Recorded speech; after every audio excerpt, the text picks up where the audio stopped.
These actions raised the balance in the trust to more than $2.2 billion. The trust was created by the city to help fund the future cost of post-employment benefits other than pensions, which has grown to more than $92.5 billion. In past years, the city has used the trust as a rainy day fund. Strong demand for city securities and the city's high credit rating are also evidence of the city's strong financial condition.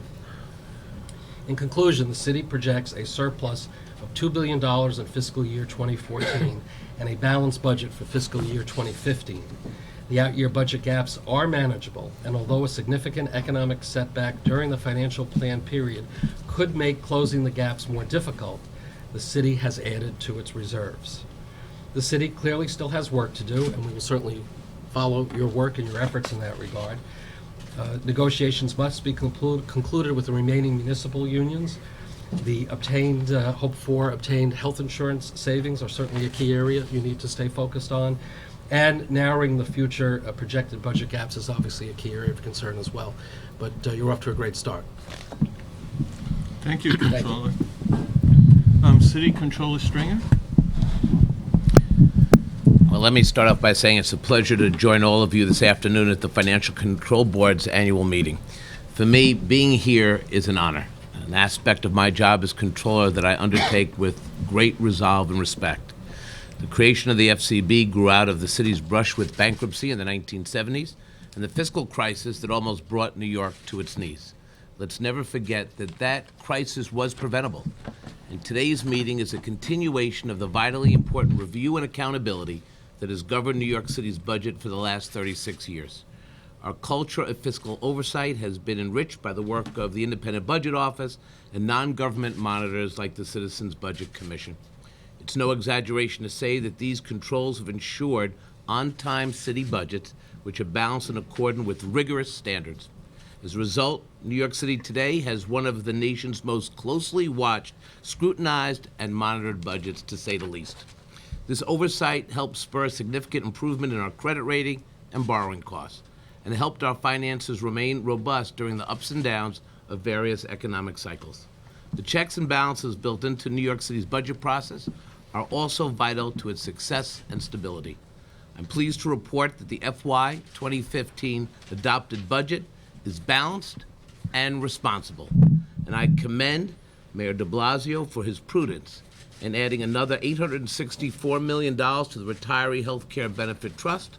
This is in addition to not withdrawing the $1 billion in FY 2014 as was planned by the city last fall. It's important to note that the trust balance is now higher than at any point since FY 2011. The adopted budget includes the funding necessary to pay wage increases to our city's hardworking public employees, for which they went without for many, many years. By fully accounting for these costs, we now have a budget that shows a clear picture of the city's long-range finances. Now, it would be easy for a new administration to identify new sources of revenue and spend. But the mayor found ways to fund critical programs and services while also setting aside money for the city's future. He and the city council should be commended for finding resources to expand programs like UPK, after-school arts education, and summer youth employment programs, at the same time putting aside money for that rainy day. They've also begun new initiatives like the rent cap for HASA housing, Vision Zero, and Muni ID cards. On the pension side, I'm pleased that the 17.4% returns from this past fiscal year, we just announced this yesterday, will further reduce our projected out-year budget gaps starting in FY 2016. This will ultimately save the city $17.8 billion, more than $1 billion in the current financial plan alone. I'm also encouraged that New York City continues to surpass the nation in growth and job creation. My office is projecting higher revenues that will more than offset the risks of higher uniform overtime costs and the difficulties in claiming federal Medicaid funds at DOE. These revenues will further reduce our out-year gaps to manageable levels. But let me just conclude by saying we must remain vigilant. While the economy looks stable now, with the national growth forecast to improve, there is increasing evidence that this recovery may never return to the full speed above 3% gross domestic product. I'm also concerned about the nature of jobs that are being created in our city. They reflect an increasing tilt towards low-wage industries, and I know the mayor is working hard on many of those issues. Successful fiscal management requires that we use all the tools available to us, including an agency efficiency program to achieve savings. Only by accumulating resources can we cushion ourselves against unanticipated future downturns. From 2009 to 2013, the city needed over $7 billion of prior year resources to overcome its operating deficits. Again, we have to remember that accumulating dollars keeps us protected against any shift in the national economy, as Comptroller DiNapoli stated. It really is a pleasure to be here before all of you. By working together, I know we'll protect the integrity of New York's budget process and ensure our city's fiscal future. That mandate is no less urgent now than it was when the FCB first met, and I'm proud to be part of this important ongoing process. Thank you, Mayor de Blasio, for an excellent budget presentation and a process that I think led to a strong, balanced budget for our city. Thank you very much. Thank you, Comptroller Stringer. Now I'd like to turn it over to our Acting Executive Director, Jeff Summer, to present the staff's comments. Thank you, Chairman.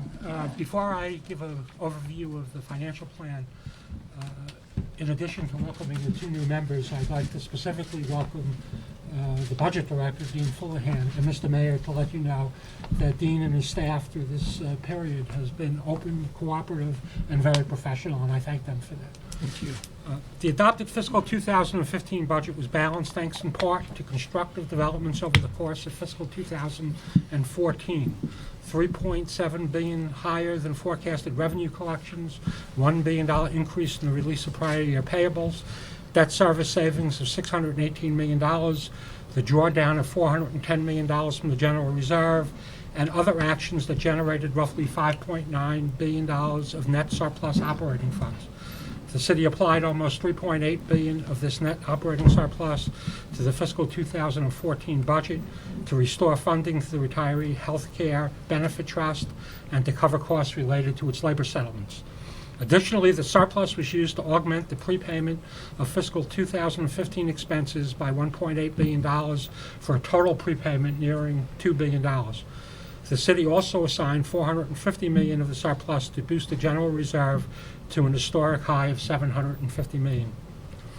The city's decision to reverse the planned withdrawals from the trust fund is a prudent and responsible move as the unfunded liability for retiree health benefits continues to grow and now stands at $92.5 billion. The pay-as-you-go costs continue to grow each year and will eventually crowd out other needs. The city still needs to develop a long-term plan to both add funding to the trust and reduce the cost of health care for retirees. The additional resources available for fiscal 2015 allowed the city to fund almost $1.1 billion of agency new needs, $283 million of city council initiatives, and PEG restorations of $64 million, while maintaining a balanced budget. Due to concerns over a tepid national economic recovery, the city still maintains conservative revenue assumptions in fiscal 2015 and the out years of the financial plan. While the 2015 budget is balanced and contains higher reserves, it does not include any projection of a surplus that could be used to lower the projected out-year budget gaps. The city has cautiously maintained conservative revenue forecasts and projects that the national economy will gradually accelerate through calendar years 2014 and 15. The city is concerned that the lackluster national recovery is aging without having achieved the expansion milestones of past recoveries. Our analysis shows that while there are concerns over the strength of the national economy, the city's economy continues to be strong. With that in mind, we project that there could be an upside in both non-property taxes and miscellaneous revenues totaling $650 million in fiscal year 2015, partially offset by expenditure risk in uniformed overtime expenses. The inclusion of funding for the projected labor settlements and the success in receiving some union approval has removed a major unknown risk to the city's financial plan. Fiscal 2015 is balanced with projected budget gaps of $2.6 billion in 2016, $1.9 billion in 17, and $3.1 billion in 18. In addition, the budget gaps are likely to extend beyond fiscal 2018 as factors associated with the labor settlements, such as lump sum payouts, pension cost, and the full impact of wage increases, are likely to drive up projected gaps. These gaps are the size that the city has shown the ability to manage. While the fiscal 2015 budget does not contain a projected surplus to help lower these gaps, the city must manage fiscal 2015 in a way that builds up a surplus and creates recurring savings for future years. The city needs to continue the practices of forecasting conservative revenue estimates, which it has, and maintaining high levels of reserves, which it has. The third leg of the city strategy has been to ask agencies to continue to review their priorities and develop plans for savings, additional revenue, or funding shifts. Since 1978, this process has been an efficient and successful management tool to keep current year and future budgets balanced. With the mayor's statement today, the city has started that process. During fiscal 2015, whether needed for current year budget balance or not, the city should implement a gap closing program with recurring savings to both build up a surplus as well as create recurring savings to deal with the projected out-year gaps. Thank you, Jim. Thanks, Jeff. I'm going to turn it over now to the private members to see what comments they may have. Thank you, Bob. I'm going to speak on behalf of the private members, and Mayor, Controller, welcome to your first of many control board meetings. We're also encouraged by the steps that the city has taken and this administration has taken. We agree with the comments that have been made today by the other members and by the staff regarding the four-year plan. The strong tax revenues in fiscal year 14 have allowed the city to adopt a balanced budget for fiscal year 15 and fund the labor reserve to pay for the recently announced labor contracts. While the out-year gaps will increase somewhat from what was projected before, they're well within the range of what the city has shown an ability to manage. While the staff and other monitors rightfully focus on the four-year financial plan, Mr. Mayor, the private members continue to be concerned about how the city measures and accounts for its spending, particularly spending related to retiree health benefits. In that regard, we're pleased that the mayor and the city comptroller have agreed on an appropriate way to account for the recently announced labor settlements. Unfortunately, the type of accounting required of the city, it's not the city's option, allows for the delay in funding certain obligations related to retiree health and the creation of large unfunded liabilities.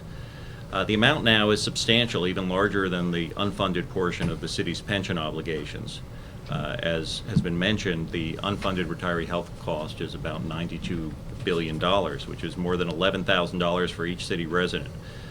It's been growing at about $5 billion per year, and based on current trends, we're concerned that the city may be unable to afford the retiree health benefits that current contracts provide for at some time in the future.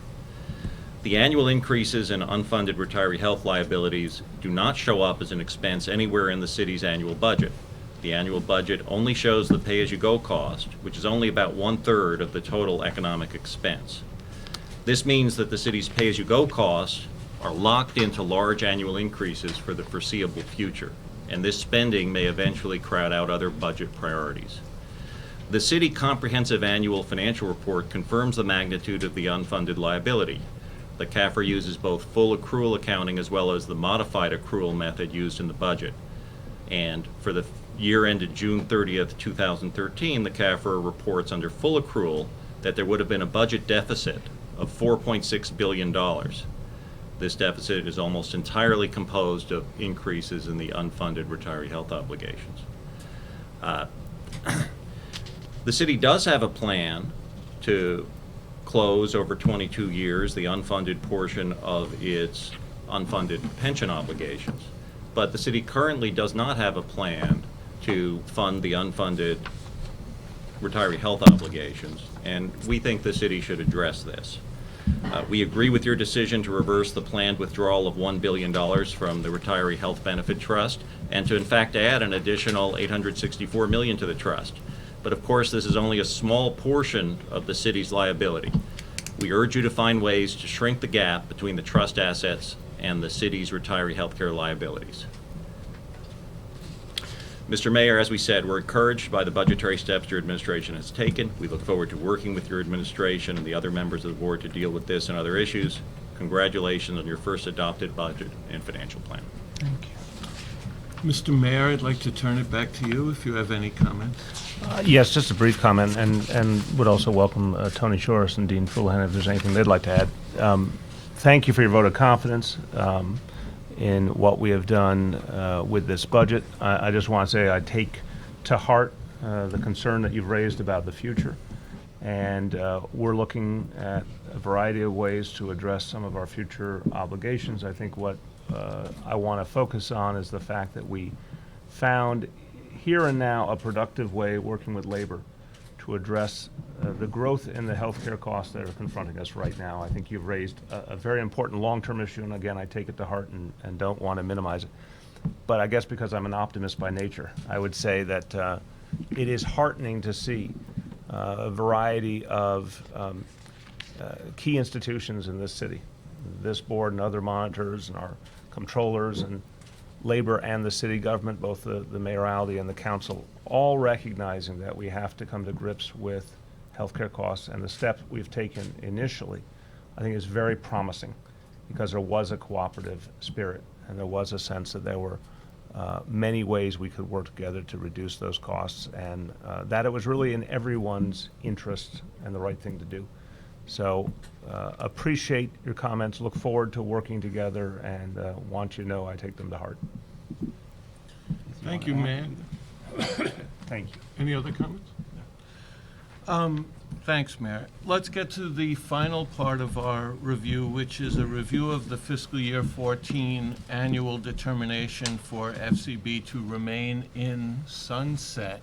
And I'll ask Jeff to explain what that means, and I will call on him now to discuss that. Thank you. The Financial Emergency Act had created 5 conditions that prior to 2008, if any one of them had occurred, there would be an automatic reimposition of the control period. Since 2008, there is no longer an automatic imposition, but we meet and review the conditions to see if it's necessary to recommend to the state legislature whether or not a control period needs to be put back into place. And I'll review those conditions now. The city shall have incurred a deficit in excess of $100 million in the results of operations. The city has ended fiscal 2014 subject to the final audit with a surplus of almost $2 billion in its prepaid fiscal